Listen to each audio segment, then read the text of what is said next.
Jesús García Quirano. Jesús García Quirano est né en 1875 dans une famille d'agriculteurs de Viduerna de la Peña, au milieu de la Montaña Palentina. À seulement 22 ans, il doit laisser sa petite amie aînée dans la ville et remplacer son frère Venancio dans le recrutement pour la guerre contre les États-Unis, qui finira par devenir la fin de l'Empire espagnol. Jesús a été promu caporal dans l'armée espagnole et a été affecté aux Philippines, au bataillon expéditionnaire de chasseurs numéro 2, pour réprimer l'insurrection sur l'île de Luzon.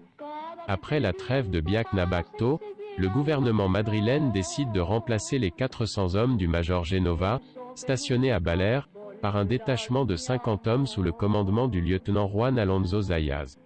Le caporal García Quirano s'embarqua à Manille pour Baler au début de 1898. De son arrivée en février jusqu'à fin juin, le détachement connut des moments de tranquillité, mais le 30 juin, lors d'une patrouille de routine, García Quirano tomba dans une embuscade par Tagalog insurgé et est blessé au pied gauche. Cette balle, qui le paralyserait à vie, a versé le premier sang du siège légendaire de l'église de Baler. Les soldats espagnols ne pouvaient imaginer ce qui les attendait entre ces quatre murs pendant les 337 jours suivants.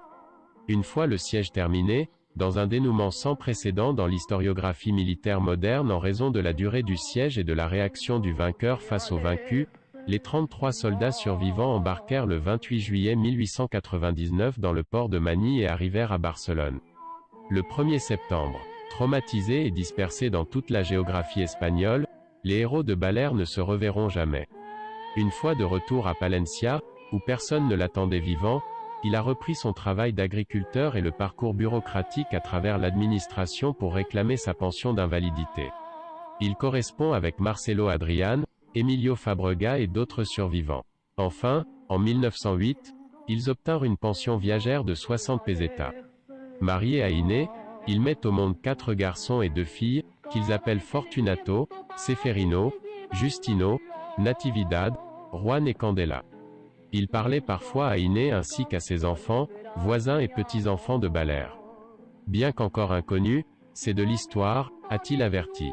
Pendant la guerre civile, un avion survolant la région a confondu la charrette à vaches avec laquelle Jesús et plusieurs proches travaillaient pour un canon d'artillerie. Il a lancé une bombe qui a coûté la vie à 3 personnes et laissé le grand-père Chu très gravement blessé et presque handicapé. Quelques années plus tard, en 1945, le long métrage, Le dernier des Philippines, est sorti en tant que document d'intérêt national. Prostré dans un lit sans bouger à peine, il mourut 2 ans plus tard et fut enterré au cimetière paroissial de Viduerna, où il repose.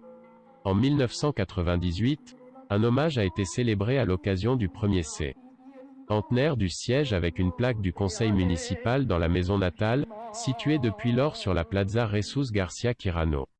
L'association de quartier de la commune porte également son nom.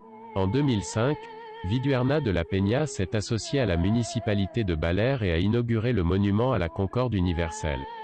Un an plus tard, le conseil provincial de Palencia prend le relais et scelle sa fraternité avec le conseil provincial de la province d'Aurora, dont la capitale est Baler.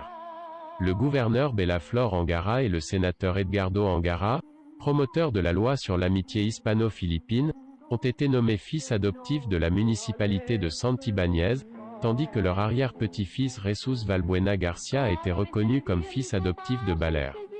Selon les mots d'Azorín, le siège de Baler était « la page la plus brillante que l'héroïsme espagnol ait écrite depuis Numancia, oui, depuis Numancia ». No me abandones nunca al anochecer,